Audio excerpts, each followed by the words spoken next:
Hi everyone, today in this video let us see a new topic. All living organisms including humans are composed of cells. இந்த cells அப்படின்னா என்ன? The cell is the basic structural and functional unit of all life forms. இந்த earthல இருக்கக்கூடிய எல்லா life இருக்கக்கூடிய ஆர்கானிசமே பார்த்தீங்கன்னா either அவங்க single celled ஆர்கானிசமாக இருப்பாங்க ஆர் அதர்வைஸ் மல்டி செல்லுலர் ஆர்கானிசமாக இருப்பாங்க. இந்த சிங்கிள் செல்டு ஆர்கானிசம்னா என்ன, மல்டி செல்லுலர் ஆர்கானிசம்னா என்ன அப்படிங்கிறத பற்றி நம்ம லோவர் கிளாஸ்லேயே வந்து பார்த்தாச்சு. இப்போ இந்த ஹியூமன் பாடியில் பார்த்திங்கன்னா ஹியூமன் பாடி வந்து செல்ஸ்னால் கம்போஸ்ட் ஆகிருக்கு அப்படின்னு பார்த்தோம். எத்தனை செல்ஸ் இருக்கும் அப்படின்னா மில்லியன்ஸ் ஆஃப் செல்ஸ் வந்து இருக்குது. இவ்வளோ செல்ஸ் வந்து ஒரே மாதிரியாக பார்க்குறதுக்கு இருக்குமானா இருக்காது. ஒவ்வொரு செல்லுமே பார்க்குறதுக்கு டிஃப்ரெண்ட்டாக இருக்கும். ஏன் அப்படின்னா இப்போ ஹேரில் இருக்கக்கூடியதை நம்ம ஹேர் செல்லுன்னு சொல்லுவோம், ஸ்கின்னில் இருக்கக்கூடியதை ஸ்கின் செல்லுன்னு சொல்லுவோம், மசிலில் இருக்கக்கூடிய செல்ஸை மசில் செல்லுன்னு சொல்லுவோம், அண்ட் நர்வ் அதில் இருக்கக்கூடிய செல்லை நர்வ் செல்லுன்னு சொல்லுவோம். ஸோ இவ்வளோ டிஃப்ரெண்ட் டைப்ஸ் ஆஃப் செல்ஸ் வந்து நம்மளோட ஹியூமன் பாடியில் இருக்குது. இன்னுமே வந்து நிறைய டிஃப்ரெண்ட் டைப்ஸ் ஆஃப் செல்ஸ் வந்து இருக்குது. இந்த செல் எல்லாமே பார்க்குறதுக்கு எல்லாமே ஒரே மாதிரியாக இருக்காது. They are in different shapes and different forms. ஒன்றுமே வந்து யூனிக்காக பார்க்குறதுக்கு டிஃப்ரெண்ட் ஷேப்ஸ் அண்ட் டிஃப்ரெண்ட் ஃபார்ம்ஸில் வந்து இருக்குது. அண்ட் ஒவ்வொன்றும் வேறையாக இருந்தாலுமே எல்லா செல்லுக்குமே பார்த்திங்கன்னா சில பேசிக்கான பார்ட்ஸ் வந்து காமனாக இருக்குது. இப்போ ஒரு செல்லுன்னு எடுத்துக்கிட்டிங்கன்னா அந்த செல்லுக்கு வெளியே பார்த்திங்கன்னா செல் மெம்ப்ரெயின் வந்து இருக்கும். மெம்ப்ரெயின் அப்படிங்கிறது என்னென்னா செல்லை சுற்றி சரௌண்ட் பண்ணி இருக்கக்கூடிய அந்த மெம்ப்ரெயினை தான் நம்ம செல் மெம்ப்ரெயின்னு சொல்லுவோம். இந்த செல் மெம்ப்ரெயின் என்ன பண்ணுதுன்னா செல்லுக்குள்ளே என்ன சப்ஸ்டன்ஸ் வந்து உள்ளே வரணும் ஆர் அதர்வைஸ் செல்லை விட்டு எந்தெந்த சப்ஸ்டன்ஸ்லாம் வெளியே போகலாம் அப்படிங்கிறத வந்து பார்த்துக்கிறது வந்து இந்த செல் மெம்ப்ரெயினுடைய வேலை. செல் மெம்ப்ரெயினுக்கு இங்கிட்டு வந்து பார்த்திங்கன்னா நடுவில் இந்த இடத்துல வந்து சைட்டோபிளாசம் வந்து இருக்குது. This cytoplasm is a thick clear jelly like substance. இங்கே தான் செல் ஆர்கனல்ஸ்லாம் வந்து ப்ரெசென்ட் ஆகியிருக்கு இந்த சைட்டோபிளாசமில். செல் ஆர்கனல்ஸ் அப்படிங்கிறப்போ மைட்டோகாண்ட்ரியா, எண்டோபிளாஸ்மிக் ரெட்டிகுலம், கோல்கி காம்ப்ளெக்ஸ் இதை பற்றிலாம் நம்ம லோவர் கிளாஸில் படிச்சிருக்கோம் இல்லையா. ஸோ அந்த மாதிரியான செல் ஆர்கனல்ஸ்லாம் வந்து இந்த சைட்டோபிளாசமில் தான் வந்து ப்ரெசென்ட் ஆகி இருக்குது. அண்ட் நடுவில் பார்த்திங்க அப்படின்னா நியூக்ளியஸ் வந்து இருக்குது. இந்த நியூக்ளியஸோட ரோல் வந்து என்ன அப்படின்னா இதுதான் செல்லுக்குள்ளே நடக்கக்கூடிய ஆக்டிவிட்டிஸ் எல்லாத்தையுமே வந்து கண்ட்ரோல் பண்ணி ரெகுலேட் பண்ணிகிட்டு இருக்கு. நம்ம பாடியில் பிரெயின் வந்து எப்படி கண்ட்ரோலிங் சென்டராக இருக்கோ அதே மாதிரி செல்லுக்கு நியூக்ளியஸ் தான் வந்து கண்ட்ரோலிங் சென்டராக இருக்குது. ஓகே, இப்போ இந்த நியூக்ளியஸ்குள்ளே என்ன இருக்கும் அதை பற்றி தான் நம்ம இந்த டாப்பிக்கில் பார்க்க போகிறோம். குரோமோசோம்ஸ், டிஎன்ஏ அண்ட் ஜீன்ஸ் இது எல்லாமே வந்து ஒன்று தானா, பார்க்குறதுக்கு ஒரே மாதிரியாக இருக்குமா அப்படிங்கிறத பற்றி நம்ம இப்போ கான்செப்டில் பார்க்கலாம். குரோமோசோம்ஸ், டிஎன்ஏ அண்ட் ஜீன் இந்த மூணுத்தில் இப்போ நம்ம ஃபர்ஸ்ட்டாக டிஎன்ஏ பற்றி பார்க்கலாம். இந்த டிஎன்ஏ அப்படிங்கிற இந்த டேர்மை நீங்கள் ஆஃபனாக கேள்விப்பட்டிருப்பீங்க. டிஎன்ஏ அப்படின்னா டிஆக்சி ரைபோ நியூக்ளிக் ஆசிட். டிஎன்ஏனா என்னன்னு கேட்டாங்கன்னா DNA is nothing but a molecule that will contain a genetic information for the development, growth and reproduction of the organism. ஒரு டிஎன்ஏ பார்க்குறதுக்கு எப்படி இருக்குன்னா இந்த மாதிரி தான் இருக்கும். இப்போ ஒரு லேடர் அதாவது ஏணிப்படி வந்து இருக்குது. இந்த ஏணிப்படி ட்விஸ்ட் ஆகி இருந்தால் எப்படி இருக்கும் அதே மாதிரி தான் இந்த டிஎன்ஏவும் வந்து பார்க்குறதுக்கு இருக்குது. லேடர் மாதிரி ட்விஸ்டடாக இருக்குது. இந்த டிஎன்ஏ இதில் பார்த்திங்கன்னா 2 ஸ்ட்ராண்ட் வந்து இருக்குது. ஒரு ஸ்ட்ராண்டு அண்ட் இன்னொரு ஸ்ட்ராண்டு. இந்த 2 ஸ்ட்ராண்டுமே லிங்க் ஆகி and this will wind around each other சுற்றி இருக்கும். To resemble a twisted ladder twist ஆன மாதிரி இருக்கும். ஸோ அதனால் இந்த டிஎன்ஏவோட ஷேப் என்னன்னு கேட்டாங்கன்னா it is a double helix. இந்த டிஎன்ஏல இருக்கக்கூடிய 2 ஸ்ட்ராண்டும் எப்படி லிங்க் ஆகி இருக்குது அப்படின்னா இந்த டிஎன்ஏல 4 டிஃப்ரெண்ட் பேசஸ் வந்து இருக்குது. இங்கே பார்த்தீங்கன்னா blue, red, black and green அப்படின்ட்டு இருக்கு இல்லையா. இதுதான் வந்து நம்ம 4 டிஃப்ரெண்ட் பேசஸ்ன்னு சொல்கிறோம். இந்த ப்ளூ கலரில் இருக்கிறது வந்து தைமைன், ரெட் கலரில் இருக்கிறது அடினைன், பிளாக்கில் இருக்கிறது குவானைன் அண்ட் க்ரீனில் இருக்கிறது வந்து சைட்டோசின். ஸோ கேள்வி கேட்குறாங்க இந்த மாதிரி, what are the 4 different bases in a DNA அப்படின்னா it is adenine, thymine, guanine and cytosine. எப்போவுமே அடினைன் வந்து தைமைனோட லிங்க் ஆகி இருக்கும் அண்ட் சைட்டோசின் எப்போவுமே குவானைனோட லிங்க் ஆகி இருக்கும். எப்படி இந்த பேஸ் பேர் வந்து ஒன்றுக்கு ஒன்று லிங்க் ஆகி இருக்குது அப்படின்னா by a weak hydrogen bond interaction. So அப்படி லிங்க் ஆகி இருக்கும்போது இந்த பேஸ் பேர் லிங்க்னால தான் இந்த 2 ஸ்ட்ராண்டுமே வந்து டுகெதராக வந்து ஹெல்ட் ஆகி இருக்குது.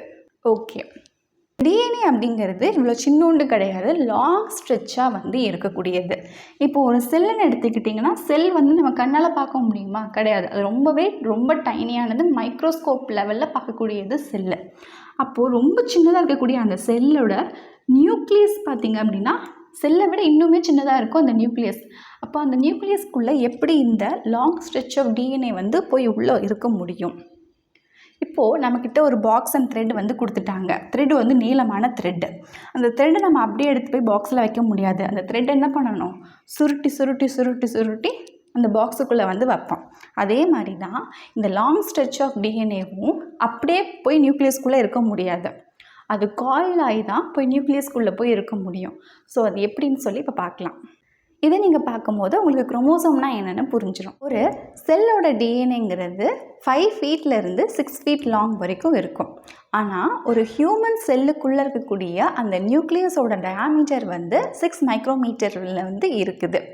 ஸோ இவ்வளோ லென்த்தாக இருக்கக்கூடிய டிஎன்ஏ எப்படி போய் நியூக்ளியஸ்குள்ளே போய் ஃபிட்டாகி இருக்குது அப்படின்னா, அதுக்காக அந்த டிஎன்ஏ வந்து டைட்லி பேக் ஆகி இருக்கணும். அப்போ தான் போய் நியூக்ளியஸ்குள்ளே போய் ஃபிட் ஆக முடியும். ஸோ எப்படி வந்து டிஎன்ஏ தன்னைத்தானே டைட்லி பேக் பண்ணி எப்படி போய் நியூக்ளியஸ்குள்ளே ஃபிட் ஆகுதுன்னு சொல்லி பார்க்கலாம். ஸோ டிஎன்ஏ அப்படிங்கிறது என்ன? It is a double helix molecule. இது போய் ஹிஸ்டோன் புரோட்டீன் அப்படிங்கிற ஒரு புரோட்டீன் வந்து இருக்குது. அதுக்கு மேலே போய் டைட்லி விராப் ஆகுது. விராப் ஆகி ஒரு இன்டர்மீடியட் ஸ்ட்ரக்சர் வந்து ஃபார்ம் பண்ணுறது. That is called as a nucleosome. இங்கே பார்த்தீங்கன்னா டிஎன்ஏ அப்படிங்கிறது it is a negatively charged molecule. ஆனால் ஹிஸ்டோன் புரோட்டீன் அப்படிங்கிறது it is a positively charged protein. அப்போது நெகட்டிவ்லி சார்ஜான டிஎன்ஏ போய் பாசிட்டிவ்லி சார்ஜான அந்த ஹிஸ்டோன் புரோட்டீன் மேலே டைட்லி விராப் ஆகி ஒரு இன்டர்மீடியேட்டான ஸ்ட்ரக்சர் இந்த நியூக்ளியோசோமை வந்து ஃபார்ம் பண்ணிடுது. அதுக்கப்புறம் இந்த நியூக்ளியோசோமை ஃபார்ம் ஆனதுக்கப்புறம் அந்த நியூக்ளியோசோம் வந்து வைண்டப் ஆகுது tightly together to form a chromatin. அதாவது ஒரு ஸ்ட்ரக்சராக ஃபார்ம் ஆனது அதுக்கப்புறம் அடுத்தடுத்து நிறைய ஃபார்ம் ஆகுது இல்லையா, ஒரு பீடான ஸ்ட்ரிங்காக ஃபார்ம் ஆகுது. That is called as a chromatin. அதுக்கப்புறம் குரோமாட்டினாக ஃபார்ம் ஆனதுக்கப்புறமா அந்த குரோமாட்டின் என்ன ஆகுது? கம்பைன் ஆகுது. நிறையா கம்பைன் ஆகி that will create a structure called a chromatin fibre. இந்த மாதிரியான ஸ்ட்ரக்சர் வருது இல்லையா, நிறைய கம்பைன் ஆகி, அதைத்தான் நம்ம குரோமாட்டின் ஃபைபர்னு சொல்கிறோம். இங்கே பார்த்தீங்கன்னா டிஎன்ஏ 2 நானோமீட்டரில் இருந்தது. ஹிஸ்டோன் புரோட்டீன் மேலே போய் கம்பைன் ஆகி குரோமாட்டினாக ஃபார்ம் ஆகும்போது அது 11 நானோமீட்டரில் வந்து இருக்குது. அதுக்கப்புறமா அந்த குரோமாட்டின்ங்கிறது திரும்ப ஆகி நிறையா சேர்ந்து அது குரோமாட்டின் ஃபைபராக மாறி அது 30 நானோமீட்டரில் வந்து இருக்குது. இருக்க அதோடைய சைஸ் பார்த்திங்கன்னா குறைஞ்சிக்கிட்டே வருது. அதுக்கப்புறம் அந்த குரோமாட்டின் ஃபைபர் திரும்ப என்ன ஆகுதுன்னா கம்பைன் ஆகி காயில் ஆகி ஒரு லூப் மாதிரி வர ஆரம்பிச்சிருச்சு. அந்த 250 நானோமீட்டர் வயரில் இருக்கக்கூடிய ஃபைபர் டைட்லி காயில் ஆகி that will form a chromatid of a chromosome. இங்கே பார்த்தீங்கன்னா 30 நானோமீட்டர்லேருந்து அடுத்து மறுபடியும் நிறையா சேர்ந்து ஒரு லூப் மாதிரி ஃபார்ம் ஆகுது. ஸோ 30லேருந்து 300 நானோமீட்டருக்கு வருது, 300 நானோமீட்டர்லேருந்து 700 நானோமீட்டருக்கு வருது. அதுக்கப்புறமா இன்னுமே வந்து காயிலாக என்ன ஆகுதுன்னா குரோமோசோமாக ஃபார்ம் பண்ணிடுது. இதுதான் வந்து ஃபைனலாக ஃபார்ம் ஆகக்கூடிய அந்த ஸ்ட்ரக்சர் விச் இஸ் 1400 நானோமீட்டர். இப்போது இங்கே நம்ம என்னன்னு பார்த்தோம்? அந்த நியூக்ளியஸோடைய டயாமீட்டர் வந்து 6 மைக்ரோமீட்டர் அப்படின்ட்டு. நமக்கு குரோமோசோமுக்கு எவ்வளோ கிடச்சிச்சு? 1400 நானோமீட்டர்னு வந்துச்சு.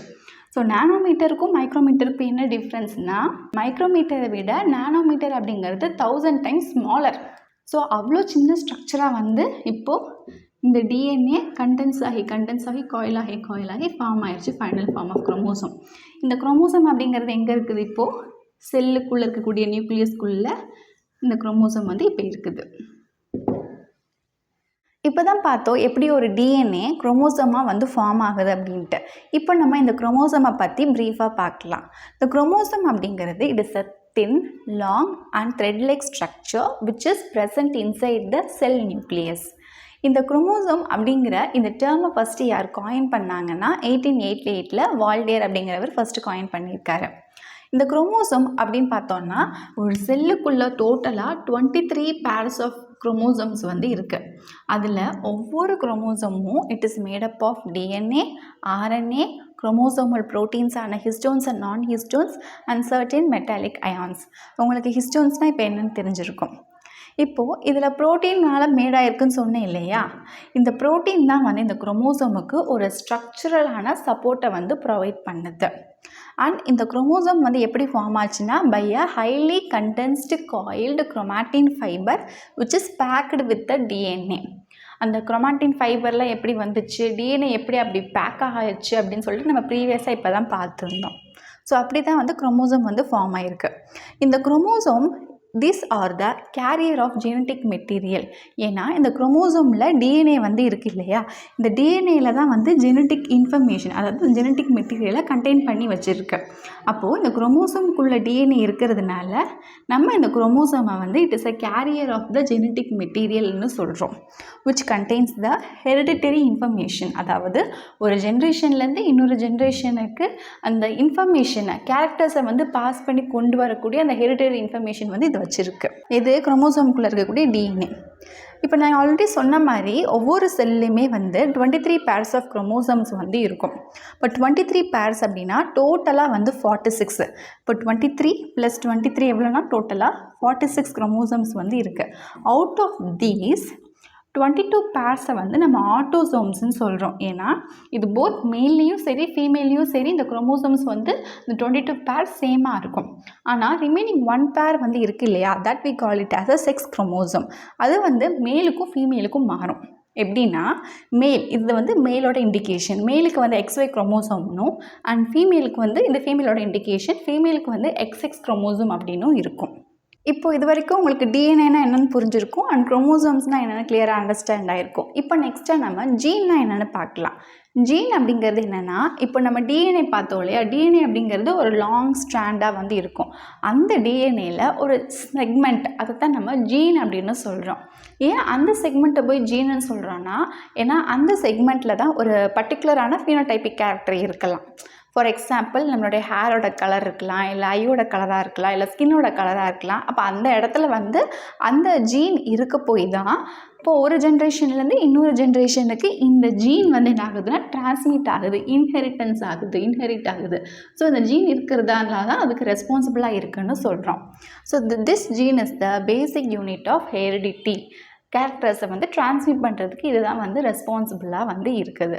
ஸோ டிஎன்ஏனா ஒரு லாங் ஸ்ட்ராண்டு, அந்த டிஎன்ஏ வந்து சுருங்கி காயிலாகி தான் நமக்கு குரோமோசோம் வருது.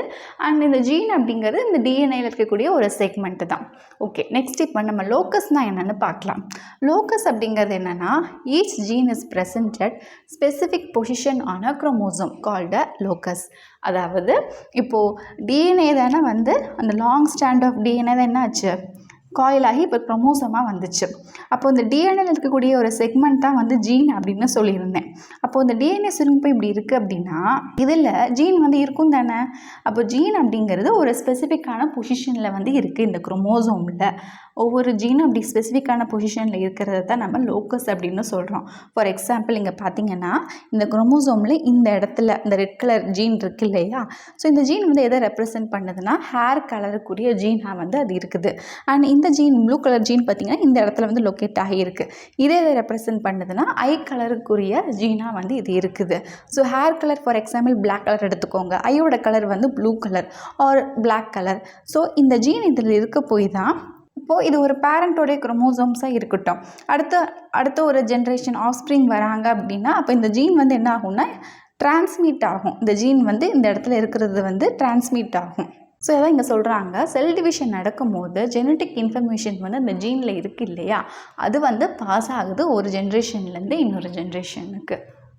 ஓகே, அவ்வளோதான் இந்த வீடியோவில் நம்ம இன்றைக்கி ஜீன்ஸ்னால் என்ன, குரோமோசோம்னா என்ன, டிஎன்ஏனா என்ன, லோக்கஸ்னால் என்னன்னு சொல்லி கிளியராக பார்த்தாச்சு. ஐ ஹோப் இன்றைக்கி பார்த்த இந்த கான்செப்ட் உங்களுக்கு ரொம்பவே கிளியராக அண்டர்ஸ்டுட் ஆகிருக்குன்னு நினைக்கிறேன். புக்கில் இருக்கிற கான்செப்ட்ஸை நான் அப்படியே சொல்ல விரும்பல, பிகாஸ் நிறைய பேர் வந்து கமெண்ட்ஸில் சொல்ல ஆரம்பிச்சிட்டிங்க, புக்கு நீங்கள் ரீட் பண்ணுறீங்க அப்படி சும்மா ஜஸ்ட் லைக் தட் வந்து சொல்லிட்டு போயிடுறீங்க, எங்களுக்கு அண்டர்ஸ்டாண்ட் ஆக மாட்டேங்க அப்படின்ட்டு.